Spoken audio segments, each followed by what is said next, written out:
Awesome day, awesome, beautiful afternoon. Today we are blessed to one of the son of Africa, Bapna Dahane, a marketing guru. You know, I'm excited when I see our son of Africa coming all the way from the United States of Africa, US, United States of America. Actually, it should be United States of Africa too. Coming back home and doing business here and trying to share the knowledge. And today I welcome you to Africa's Talking Podcasts in collaboration with Impact Masters Podcasts, trying to share the stories of Africans and also checking out the tech ecosystem and how we're doing. This is amazing day, amazing day. So Bapna Dahane has graduated in 1999 with a master's degree in international business and marketing, minoring in Black Studies and political sciences from Portland State University, that is Oregon, USA. Before heading for his master's, Bapna worked as a sports marketing consultant and in 1998 joined Coca-Cola France to work as a sports marketing liaison during the Soccer World Cup in his hometown of Lyon, France. I remember back in the day, it's Brazil who won is it Brazil? No, France actually, against Brazil. So I watched the finals, it was really amazing. So he later joined the Sydney Olympic Committee for the Olympics 2000 in Sydney, Australia. In 2001, he was hired by Nike France to handle all aspects of businesses and marketing of basketball in France, covering events, marketing, contract negotiation, and team management. In 2003 and 2004, he worked as a consultant in the broadcasting entertainment business and helped launch MTV-based Africa in Senegal. In 2005, he started his own consulting company called Weina, formerly known as BP Consulting. His love and passion for his motherland pushed him to focus primarily on assisting African sports federations in all aspects of their management. So you're not just talking about another African son, you're talking about someone who has passion about the Africa and the way it's supposed to be. In 2009, he set up precedent in African basketball marketing by putting together a lucrative sponsorship between the firm Nike and the Angola Basketball Federation. In 2010, out of this deal, Nike designed the first Nike shoe dedicated to an African country and sold on the US market. He managed and coordinated the contract between Angola and Nike until the London Olympics 2012. From August 2012 to December, Bapna Dahane has collaborated with Richard Attias and Associates on the Doha gathering of all leaders in sports and in Qatar. In addition, through his consulting agency, Bapna advises corporations and governments on foreign direct investment in African countries. A dedicated and passionate sports entrepreneur, Bapna believes in the positive impact of sports on youth and the importance for African countries to develop more international competitions. In parallel with these business activities, Bapna also runs programs, the Eye Care program, which aims at raising awareness of HIV, AIDS, and other transmittable diseases, Roots 1901, which focuses on teaching African history and its legacy, to the African Diaspora Living and Dream Big project, which aims at empowering youth through sports. Bapna Dahane can be reached at bp at Weina Limited or ltd.com. So Bapna, welcome to today's podcasts. That's quite a profile there. Good morning, everyone. Jumbo, I think I should say. Yeah. And thank you for having me. Yes. My first time doing a podcast. Thank you. Don't worry, take it easy. Asante. Karibu sana. So Bapna, it's really interesting to see what is happening in the world right now. And it's recommendable for Africans wherever they are in the world. They have started realizing that Africa is home. North, east, west, wherever you are. If you're listening to us, Africa is your home and you're welcome anytime. You don't need to worry about anything. You don't have to look. They say looking over your shoulder, right? And it's good. I've seen you have been involved with the Black Lives Matter to some extent. And I think there are two things that actually can drive this to the world as we know it. One of them is music and the other one is sports, because this is where most of the people gather Kenyans in Kenya actually have tried to put our best foot forward on athletics. But I'm sure there are other sports that we can put out there. Like we've seen, we've started participating really well on short distance, amongst other sports. And before we go to this sport business, entrepreneurship, it's always good and polite to introduce an African man. And the best way to introduce an African man is when he talks about himself. So I want to know from the beginning, Bapna, who are you? I'm the son of a mother and a father, and great son of my ancestors. Yes. That's the way of starting. Mm-hmm. I like that. You're so humble. So, where were you born? I was born in 1975 in Yaoundé, Cameroon. Yaoundé. And I think like a bit less than a year. Mm. And then we went back to Chad. Mm-hmm. And 7, 8, 9, civil war broke out. And we had no choices than fleeing the country. Yeah. So we left. Actually, we followed my father, who went there in 78. Yeah. Then we followed him in 79. Yeah. The trip to France was not for us to stay there. Yeah.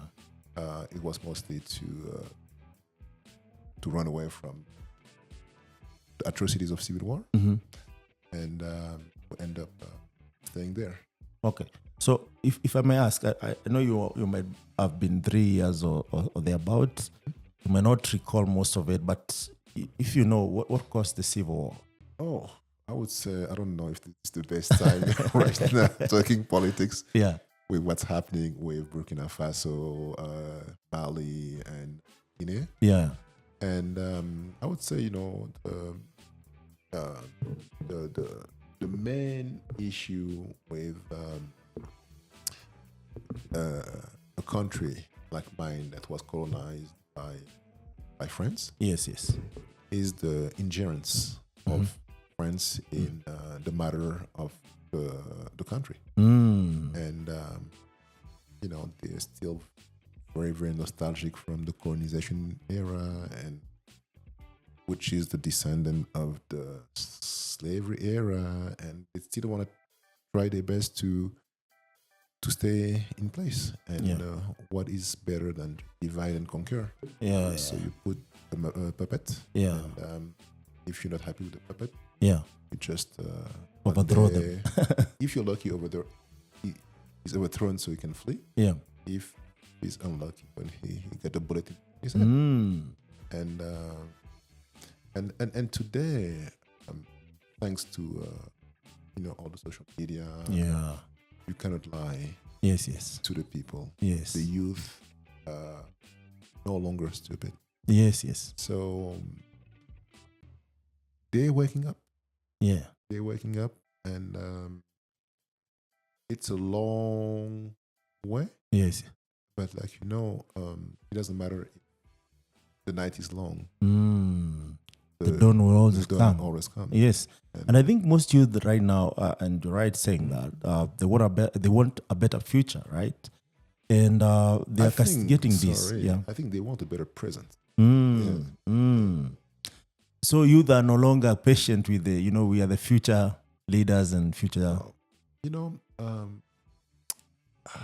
This I would say this thing about reclaiming our Africanity is mostly something for us young African who end up growing up outside of Africa, and we don't have the same approach. And I always say that we are kind of hybrid, and most of us end up losing themselves. Yes. By being in between two cultures. I'm very proud to say that I'm Chadian. And I'm always proud to say that I was born in Cameroon. I spent some time in Chad, Yeah. but all my upbringing, Yeah. whether I like it or not, Mm-hmm. was France. Okay. My education, and so I'm French by culture and African by origin. Yes, yes. And it doesn't matter how strong a lion is described to be, the king of the savannah. Yes. If you take a long lion, you took him outside of his natural environment, Yes, yes. like 10, 20 years. Yes. This little Simba became a big lion. Yes. So you look at him, you're afraid because you know that the lion is the king of the jungle, Yes, yes. like they say. Yes.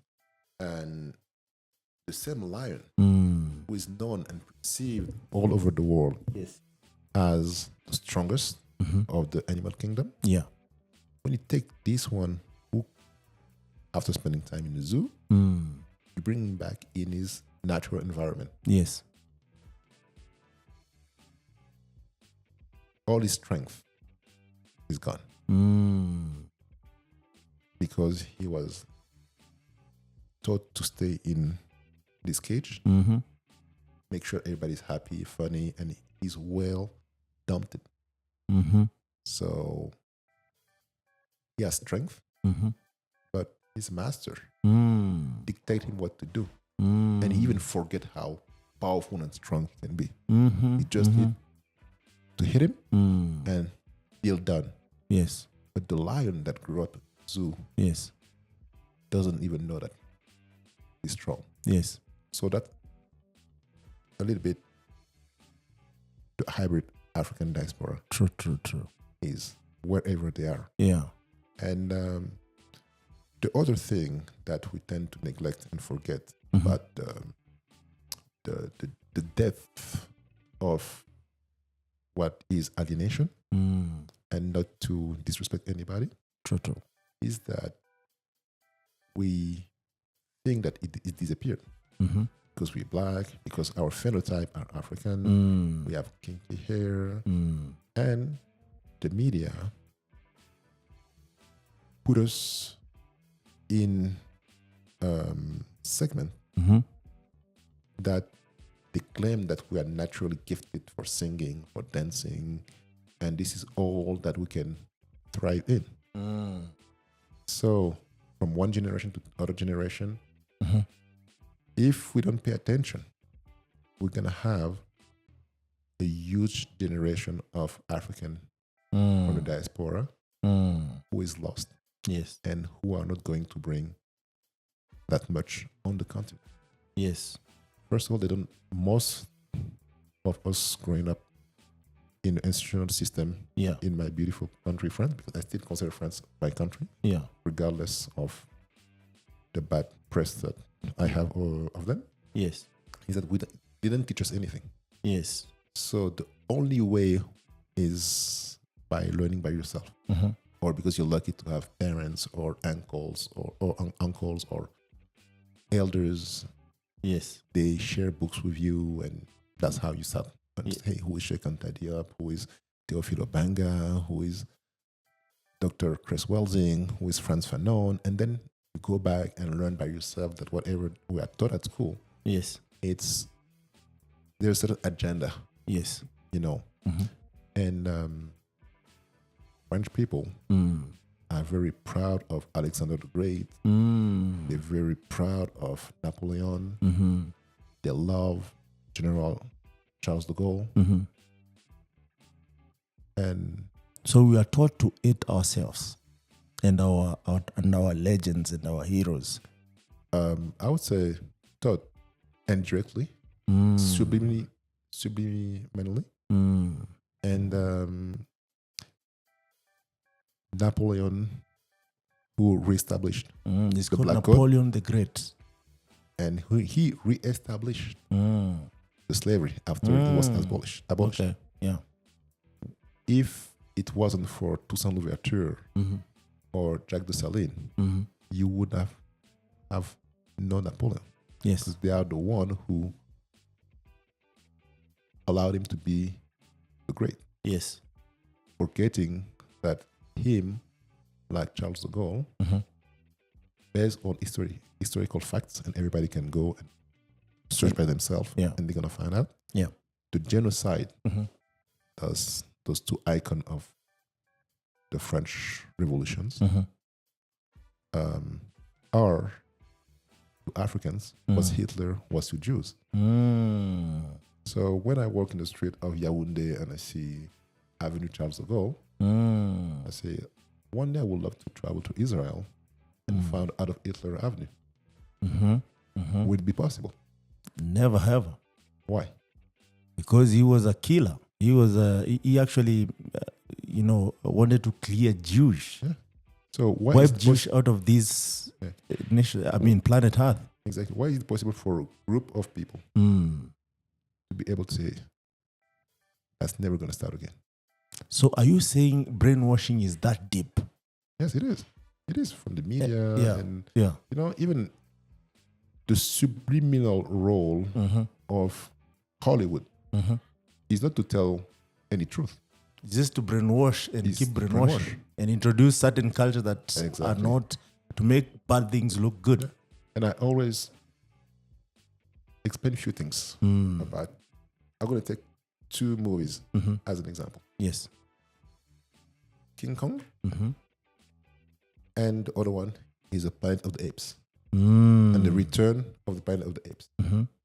Way back then, I say, technically, they are so in advance because they're doing their research. Yes. So, African people understand that this great movie that you all like, it's a nice way to say that those monkeys is us. And what are you doing today? Now they know that Africa is rising up. So, and then the interpretation of King Kong, gorilla in Africa has nothing to do than falling in love with a white woman. It's made weak by what white woman? Yes, a monkey, a gorilla that is so strong. Yes, he took a tiny, and no disrespect to any white woman who are listening. True. We love you, we're sisters and brothers, so don't get me twisted. Yeah, we're just talking about interpretation. Yes, and there is no fight, there's no hate. So technically, he leaves, go to America. But still, this tiny little woman is still freeing, is still able to control the mind of the gorilla. And you see how, if I see a gorilla, I'm just going to bow down. Not even going to try to defend it. Yeah. And I think I'm much bigger than that woman in the movie. Yeah.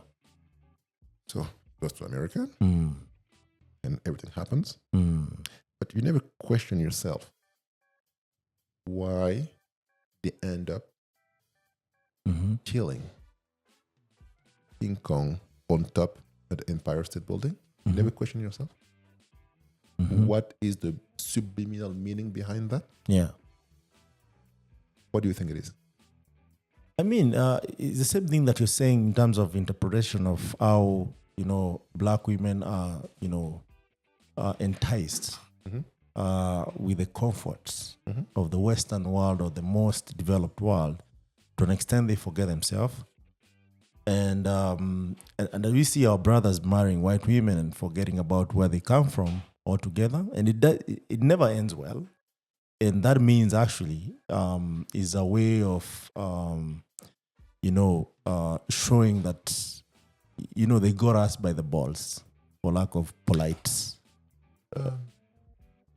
I would say, and I want to finish with the King Kong example. So the reason, if you read behind the subliminal message that they understand, that they're sending, and white people, American white people, understand very well the meaning.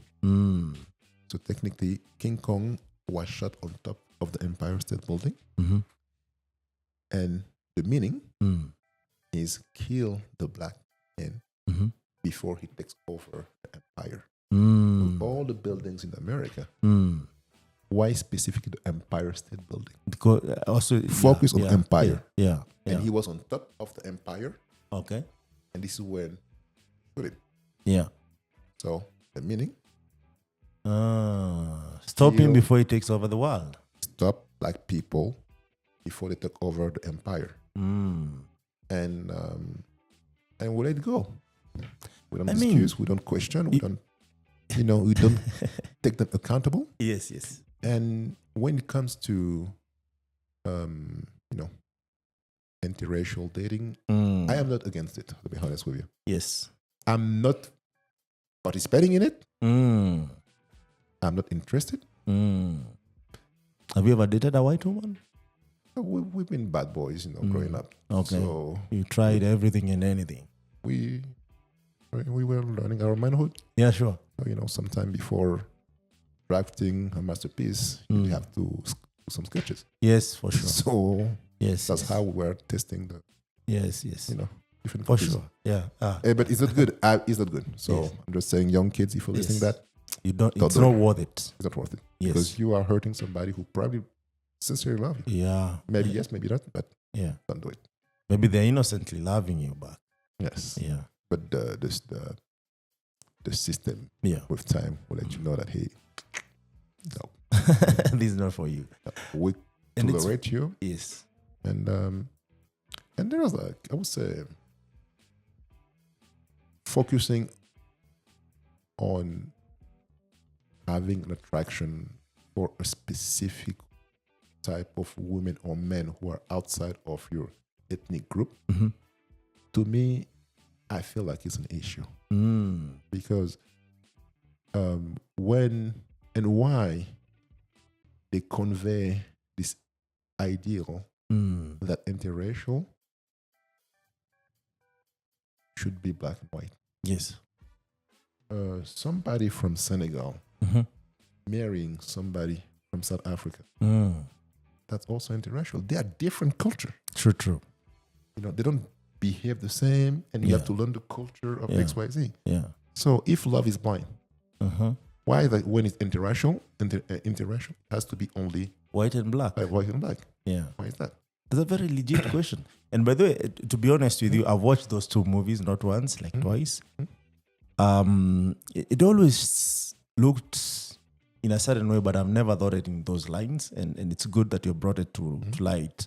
But one thing I know about Hollywood movies in general, and I'm not saying all of them are bad. Like I can say right now, most of the coming movies, they have certain agenda. It's no longer entertainment. It's no longer pure, dissemination of knowledge. They have specific agenda because it's not coincidence. Most movies come out with certain messages repeated over and over and over again. And sad thing is, even beyond movies, cartoons right now.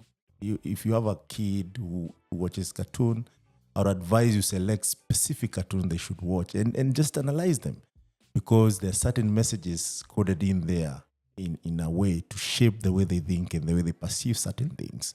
So you find them being triggered in a certain way, behaving in a certain way, but you don't know where they learned that. It's the cartoons. It's the cartoons, is the is the media, and I will even say that parents and even if you're a single parent, just like cut TV away from your kid. Yes, it's not important. There's a lot of things that can control the content. Yes. Control the content Yes. and make sure that you cut the TV time and still stick to the old school ways. Books, read. And So also at play. least- And also play with other kids. Yeah, and just go play with other kids. Yes. We are entering this digital era of social media, which to me sounds more like antisocial. For sure. Because you can be in a room with full of friends. And I've seen it myself because, I had my nieces. We've all, actually, they decided to all hang out together at home. And they were happy to be together. And I was looking at them. They were like 4.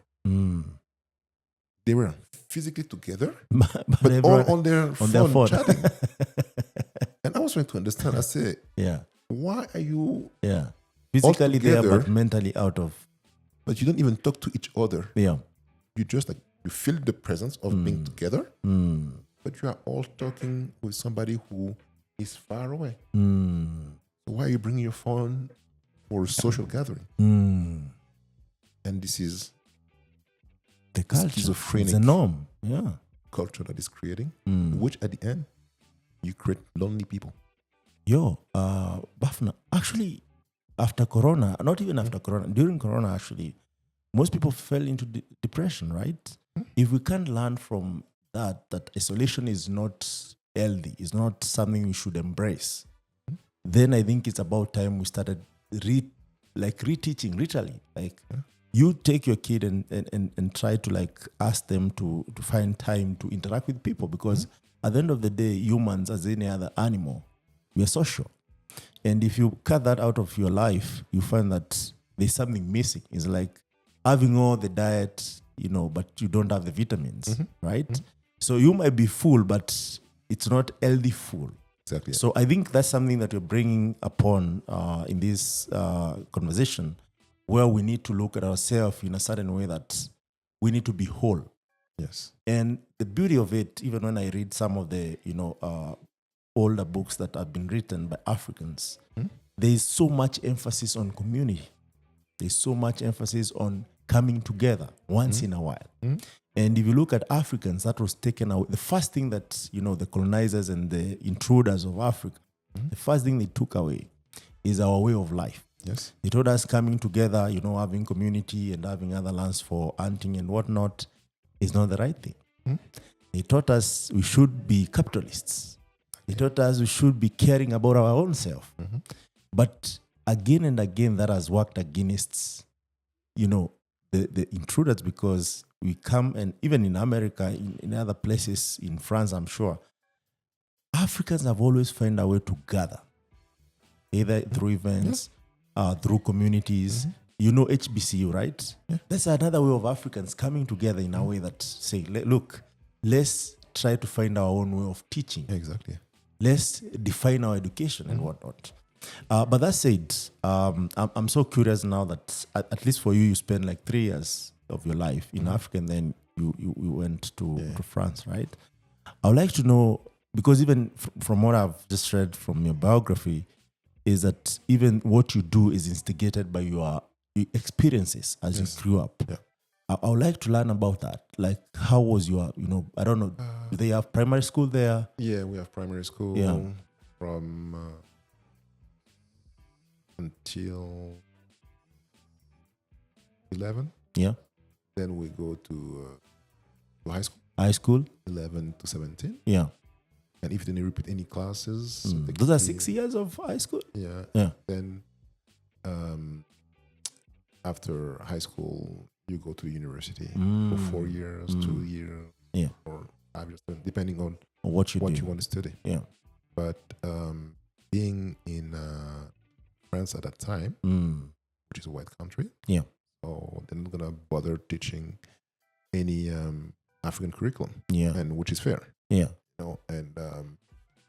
and I remember that I didn't like any stories that were told to read, simply because I couldn't relate. Yeah, I say, okay, he's talking about his muffins from the south of France and how all that were bringing all the ideas from his youth. One of the author was Marcel Proust. And I didn't relate at all, because for me, who left Chad, you tell me about the donuts that the old lady are selling on the street. Yeah, that talks to me. Yeah, and the first thing I do whenever I can be in South Africa, in Cameroon, anywhere, you always find those women on the corner of the street, selling those donuts. Yeah. So when I see that, it still reminds me my youth, a few years in Chad, that I can relate to that. But I don't know France. Yes. The author can describe his French delicatessen. Yeah. I don't care. I don't feel anything. Yeah. Even you can't understand why. Yeah. And then, so you try to, and then you have to read French. And one of the things that we indirectly became victim is parents are not allowed to continue speaking in your native tongue. Mm-hmm. That is in France or the colonized countries? Yeah, so when we were going there, and parents, they thought that they were really doing the right thing. Yeah. So I said, okay, we're not gonna speak to them so they can learn French. Mm. But so you're being brainwashed from the tender age. Yeah. And then you realize that parents end up becoming comfortable just by talking to friends to you. And then you grow up and you realize that you don't speak your mother tongue. You don't even know your mother tongue. Yeah, you understand few words and whatever you remember is those like 4 years that you spend with child because you are speaking among each other in that language.